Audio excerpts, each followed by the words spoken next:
Hi friends, എല്ലാ പേർക്കും ഷീബാസ് കിച്ചണിലേക്ക് സ്വാഗതം.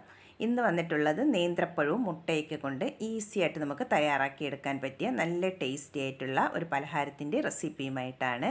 എണ്ണയിലൊന്നും മുക്കി പൊരിക്കാതെയാണ് ഇത് തയ്യാറാക്കിയെടുത്തിട്ടുള്ളത്. വളരെ കുറഞ്ഞ ചേരുവകൾ കൊണ്ട് തന്നെ നമുക്കിത് തയ്യാറാക്കിയെടുക്കാനും പറ്റും. എല്ലാ പേരും ഒന്ന് ട്രൈ ചെയ്ത് നോക്കണം. എന്നിട്ട് ഫീഡ്ബാക്ക് അറിയിക്കാൻ മറക്കരുതേ. വീഡിയോ ഇഷ്ടമാകുന്നെങ്കിൽ ഒന്ന് ലൈക്ക് ചെയ്തും കൂടെ സപ്പോർട്ട് ചെയ്യണേ. എന്നാൽ നമുക്ക് ഈ ടേസ്റ്റിയും ഹെൽത്തിയുമായിട്ടുള്ള പലഹാരം എങ്ങനെയാണ് തയ്യാറാക്കിയെടുക്കുന്നതെന്ന് നോക്കാം. ആദ്യം അതിലേക്കുള്ള ഫില്ലിങ്സാണ് തയ്യാറാക്കിയെടുക്കുന്നത്. അതിനായി ഒരു പാൻ സ്റ്റൗവിലേക്ക് വെച്ച് കൊടുത്തിട്ടുണ്ട്. അതൊന്ന് ചൂടായി വരുമ്പോൾ അതിലേക്ക് നമുക്ക് 2 ടീസ്പൂൺ നെയ്യ് ചേർത്ത് കൊടുക്കാം. നെയ്യ് നന്നായിട്ട് ഇനി ചൂടായി വന്നതിന് ശേഷം കുറച്ച് കാഷ്നട്ട് ചെറുതായിട്ടൊന്ന് കട്ട് ചെയ്തെടുത്തിട്ടുണ്ട്. അത് നമുക്കതിലേക്ക് ചേർത്ത് ഒന്ന് ഫ്രൈ ചെയ്തിട്ട് എടുക്കാം. കിസ്മിസും കാഷ്നട്ടൊക്കെ നിങ്ങളുടെ ആവശ്യാനുസരണം എടുക്കാവുന്നതാണ്. കാഷ്നട്ട് ചെറുതായിട്ടൊന്ന് ഫ്രൈ ആയി വന്നിട്ടുണ്ട്. ഇത്രയും മതിയാകും. ഇനി നമുക്കിതിലേക്ക് കിസ്മിസും കൂടെ ചേർത്ത് കൊടുക്കാം. കിസ്മിസും കൂടെ ചേർത്തതിന് ശേഷം അതും കൂടെ ഒന്ന് ഫ്രൈ ചെയ്തിട്ട് എടുക്കണം.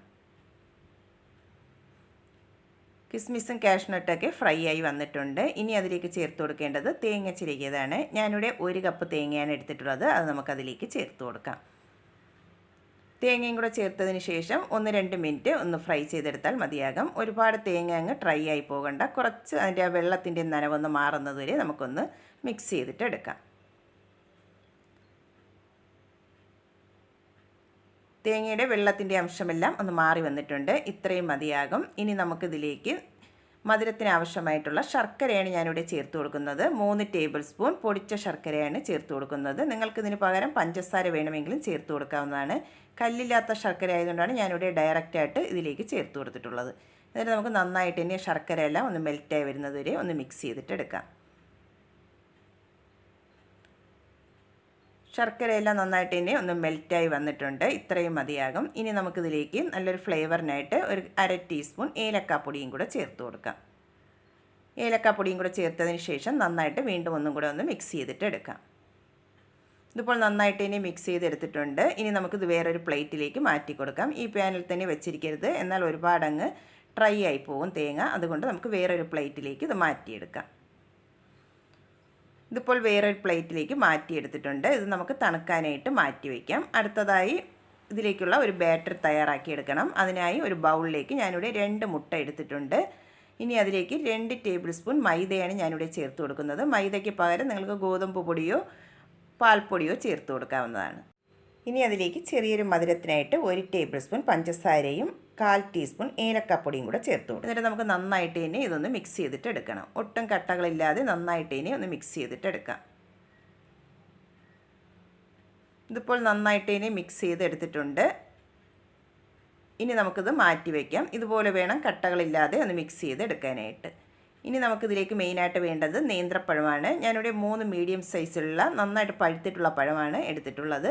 ഇത് നമുക്ക് തൊലിയെല്ലാം കളഞ്ഞതിന് ശേഷം നീളത്തിനൊന്ന് തിന്നായിട്ടൊന്ന് കട്ട് ചെയ്തിട്ട് എടുക്കാം.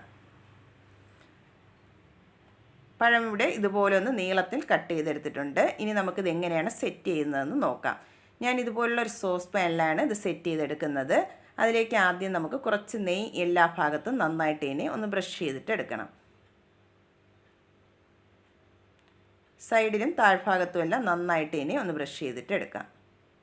നെയ്യ് ഇവിടെ നന്നായിട്ടൊന്ന് ബ്രഷ് ചെയ്തെടുത്തിട്ടുണ്ട്. ഇനി നമുക്ക് റെഡിയാക്കി വെച്ചിട്ടുള്ള മുട്ടയുടെയും മൈദയുടെയും മിക്സിൽ നിന്നും നന്നായിട്ട് ഇതുപോലെ ഒന്ന് മിക്സ് ചെയ്തതിന് ശേഷം 1 ടേബിൾ സ്പൂൺ ആദ്യം അതിലേക്ക് ഒഴിച്ചു കൊടുക്കാം.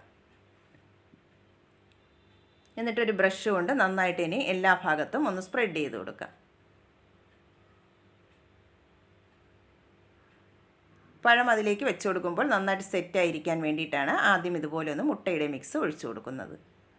എന്നിട്ട് നമുക്ക് താഴ്ഭാഗം നന്നായിട്ട് ഇനി കവർ ചെയ്യുന്ന രീതിയിൽ കട്ട് ചെയ്ത് വെച്ചിട്ടുള്ള പഴം വെച്ച് കൊടുക്കാം.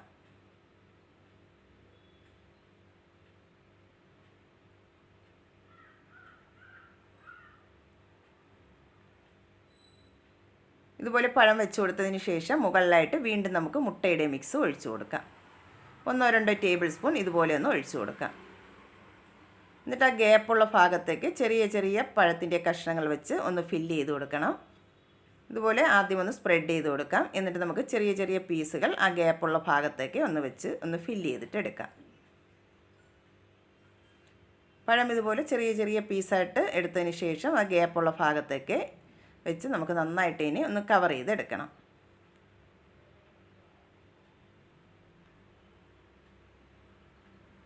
കുറച്ച് മുട്ടയുടെ മിക്സും കൂടെ അതിൻ്റെ മുകളിലായിട്ടും കൂടെ ഒഴിച്ചു കൊടുക്കുന്നുണ്ട്. ഇതിൻ്റെ താഴ്ഭാഗം നന്നായിട്ട് തന്നെ ഒന്ന് കവർ ചെയ്തെടുത്തിട്ടുണ്ട്. ഇനി നമുക്ക് അതിൻ്റെ മുകളിലായിട്ട് റെഡിയാക്കി വെച്ചിട്ടുള്ള ഫില്ലിങ്സ് ഫുള്ളായിട്ടും അതിലേക്ക് വെച്ച് കൊടുക്കാം. സൈഡിലേക്കാവാതെ ഇതുപോലെ വേണം വെച്ച് കൊടുക്കാനായിട്ട്.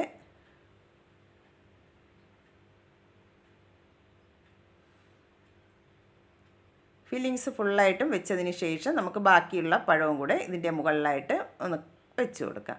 മുകൾ ഭാഗം നന്നായിട്ട് തന്നെ ഒന്ന് കവർ ചെയ്യുന്ന രീതിയിൽ വേണം പഴം വെച്ച് കൊടുക്കാനായിട്ട്.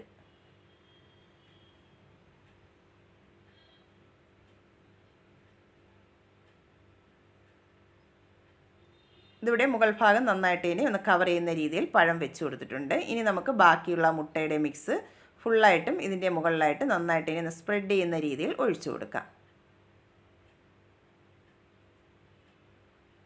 മുട്ട കുറവായിട്ട് തോന്നുന്നെങ്കിൽ ഒന്നും കൂടെ ഒന്ന് ബീറ്റ് ചെയ്തതിന് ശേഷം ഇതിലേക്ക് ഒഴിച്ചു കൊടുക്കാവുന്നതാണ്. ഞാനിവിടെ 2 മുട്ട മാത്രമാണ് എടുത്തിട്ടുള്ളത്. ഇതിവിടെ ഒന്ന് സെറ്റാക്കി എടുത്തിട്ടുണ്ട്. ഇനി നമുക്ക് ഇതൊന്ന് വേവിച്ചെടുക്കണം. അതിനായി ഒരു പഴയ പാൻ സ്റ്റൗവിലേക്ക് വെച്ച് നന്നായിട്ട് ഇനി ഒന്ന് ചൂടാക്കി എടുത്തതിന് ശേഷം അതിൻ്റെ മുകളിലായിട്ടാണ് നമ്മൾ ഈ റെഡിയാക്കുന്ന പാൻ വെച്ച് കൊടുക്കേണ്ടത്. എന്നിട്ട് നമുക്ക് അടച്ച് വെച്ചതിന് ശേഷം ലോ ഫ്ലെയിമിൽ വെച്ചിട്ട് ഒരു 15 മിനിറ്റ് ഇതൊന്ന് കുക്ക് ചെയ്തിട്ട് എടുക്കണം. ഇതിപ്പോൾ കുക്ക് ചെയ്യാൻ വെച്ചിട്ട് ഒരു 15 മിനിറ്റ് ആയിട്ടുണ്ട്. നമുക്ക് അടപ്പൊന്ന് തുറന്ന് നോക്കാം.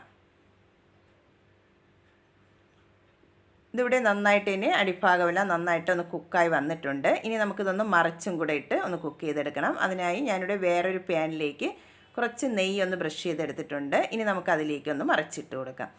ഇനി നമുക്ക് അടിയിൽ പഴയ പാൻ വെച്ച് കൊടുക്കേണ്ട ആവശ്യമില്ല. അല്ലാതെ തന്നെ ഇത് കുക്ക് ചെയ്തെടുക്കാവുന്നതാണ്. ലോ ഫ്ലെയിമിൽ വെച്ചിട്ട് ഒരു 5 മിനിറ്റും കൂടെ മറുവശവും കൂടെ ഒന്ന് കുക്ക് ചെയ്തിട്ട് എടുക്കാം. ഇതിപ്പോൾ കുക്ക് ചെയ്യാൻ വെച്ചിട്ട് ഒരു 5 മിനിറ്റ് ആയിട്ടുണ്ട്. ഇതിവിടെ റെഡിയായി വന്നിട്ടുണ്ട്. ഇനി നമുക്കിത് പ്ലേറ്റിലേക്ക് മാറ്റി കൊടുക്കാം.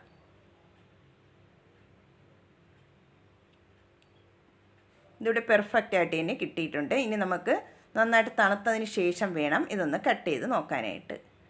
ഇതിവിടെ നന്നായിട്ട് ഇനി ഒന്ന് തണുത്ത് വന്നിട്ടുണ്ട്. ഇനി നമുക്കിതൊന്ന് കട്ട് ചെയ്ത് നോക്കാം.